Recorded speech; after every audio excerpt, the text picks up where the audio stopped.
आगरा खाल क्लासेस में आपका स्वागत है। आज पुनः एक नए टॉपिक के साथ आपके सामने मैं एन दुबे। आज का हमारा टॉपिक गोली दर्पण है। इसके अंतर्गत हम निम्न बिंदुओं पर आज चर्चा करेंगे। हमारे डिस्कशन के जो मुख्य बिंदु होंगे वो इस प्रकार हैं: अवतल दर्पण कॉनकेव मिरर, उत्तल दर्पण कॉन्वेक्स मिरर,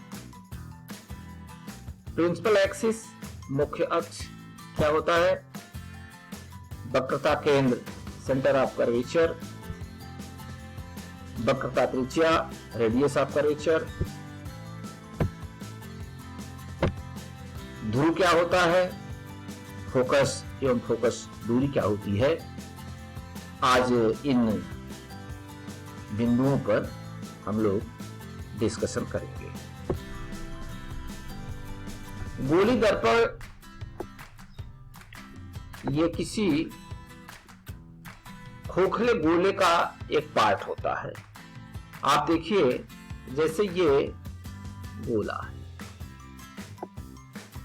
तो जैसा कि आप जानते हैं किसी भी गोले का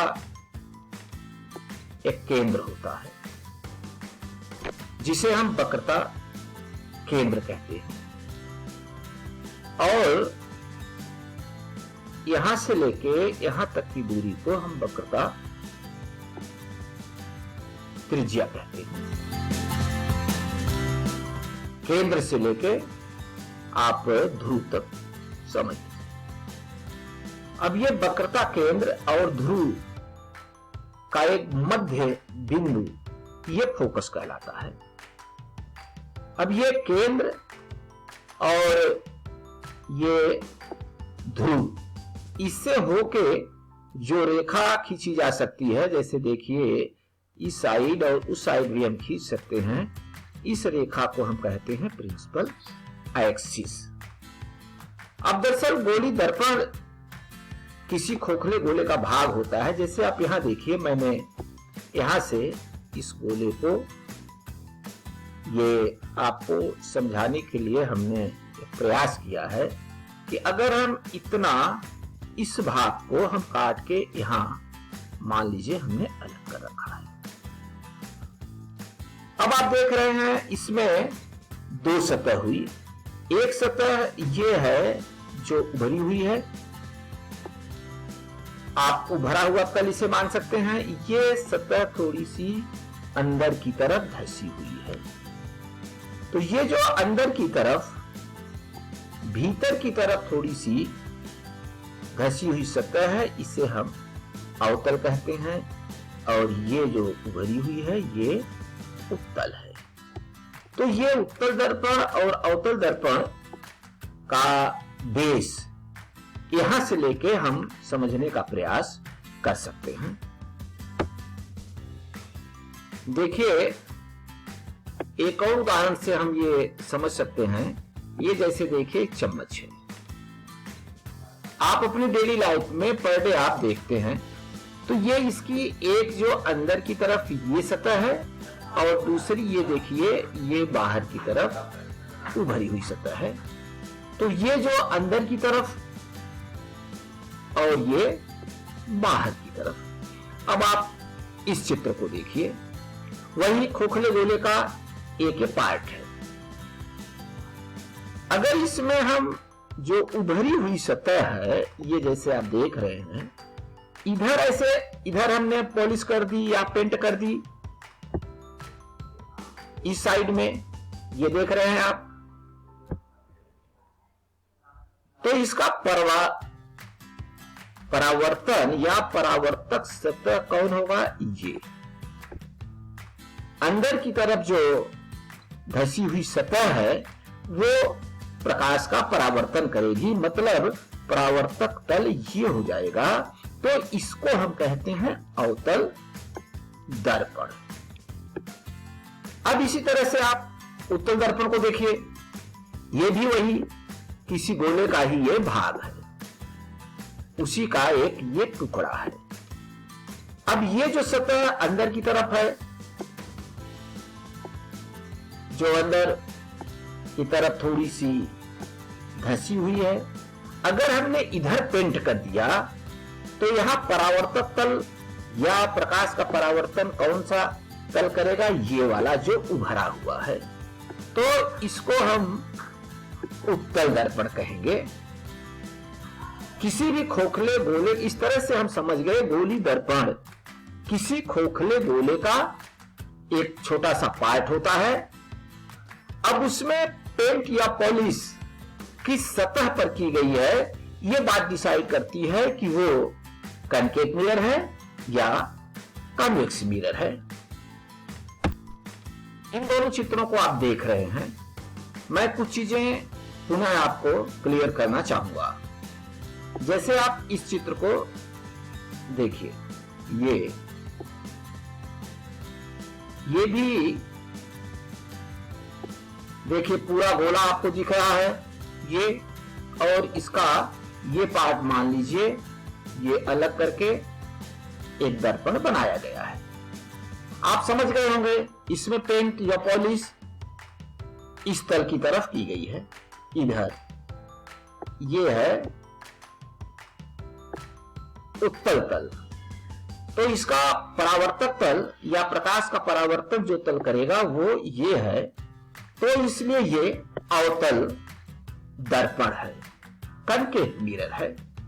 तो कनकेव मिरर में चीजें आप आसानी से समझ रहे हैं। जो गोले का ये है वक्रता केंद्र है, सेंटर ऑफ कर्वेचर, और इस वक्रता केंद्र से देखिए यहां ये पोल तक वक्रता त्रिज्या, रेडियस ऑफ कर्वेचर, ये बात आपको स्पष्ट हो गई।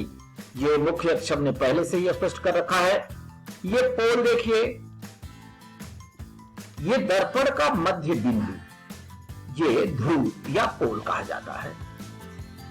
ये यहां देखिए इसका अपोजिट आपको दिख रहा है। इधर ये पेंट या पॉलिश जो उभरी हुई सतह है उधर किया गया है। यहां देखिए यहां ये जो सतह धंसी हुई है उसमें यहां किया गया है। तो मतलब इसका परावर्तक तल ये वाला है जो उभरा हुआ है, तो ये फिर कॉन्वेक्स दर्पण होगा। इसमें आप देखिए कनकेव मिरर में क्या है, ये सेंटर ऑफ कर्वेचर, ये फोकस परावर्तक तल के सामने है। अब यहां आप इसी चीज को देखिए, वही बात है, सिर्फ इस चीज को आपको समझना है कि यहां ये सेंटर ऑफ कर्वेचर, वक्रता केंद्र या फोकस, ये कहां है? ये जो परावर्तक तल है उसके सामने नहीं है, उसके पीछे है। इस चित्र के माध्यम से मैं ये चीज आपको क्लियर करना चाह रहा था कि इसमें कभी कंफ्यूजन ना हो। जहां कनकेव मिरर में सेंटर ऑफ कर्वेचर और ये फोकस ये परावर्तक तल के सामने होता है, वहीं कॉन्वेक्स मिरर में बैक साइड में होता है।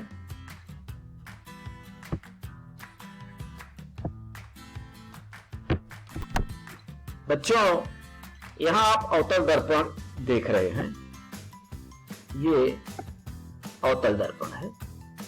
यहां देखिए प्रिंसिपल एक्सिस है, ये इसके समानांतर आने वाली प्रकाश की किरणें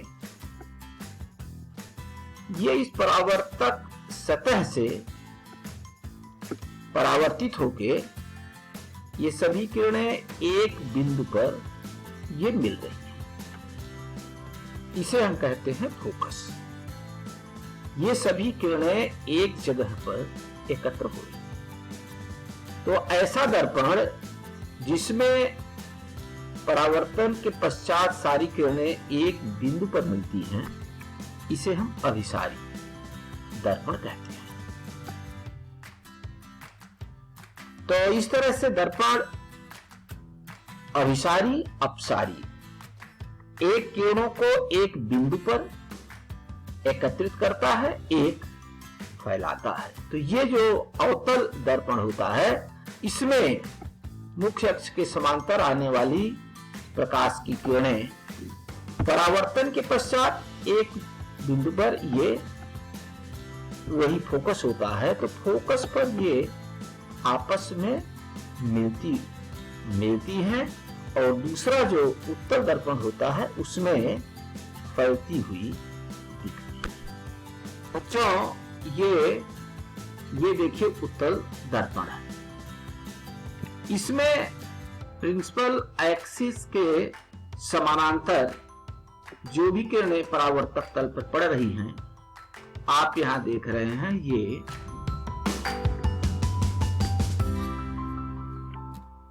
ये दूर जा रही हैं, ये फैल रही हैं। और अगर इनको हम पीछे की तरफ आभासी रूप से ले जाते हैं तो एक जगह ये मिलती हुई प्रतीत हुई, ये उत्तल दर्पण का फोकस होता है। तो उत्तल दर्पण का फोकस आभासी होता है, इसीलिए प्रतिबिंब भी उत्तल दर्पण में जो बनता है उसे हम आभासी कहते हैं।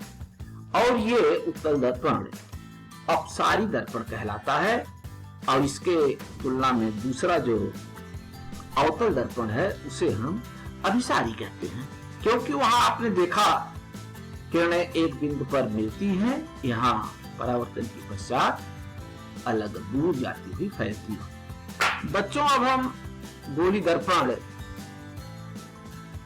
की जो वक्रता त्रिज्या होता है, रेडियस ऑफ कर्वेचर था, जो फोकस दूरी या फोकल लेंथ होती है, उसके बीच में हम संबंध पर थोड़ा सा डिस्कशन करना चाहिए। तो दर्पण की जो फोकस दूरी होती है उसका ये फार्मूला है R/2। F यहां फोकस है और ये R रेडियस ऑफ कर्वेचर है, वक्रता त्रिज्या है। गोली दर्पण की फोकस दूरी उसकी वक्रता त्रिज्या के आधे के बराबर होती है। इस पर भी कितना सिंपल सा है, कभी कभी प्रश्न पूछे जाते हैं। उदाहरण के तौर पर अगर रेडियस ऑफ कर्वेचर मान लीजिए 20 सेंटीमीटर है, तो ये कितना फोकस उसका कितना होगा, 20/2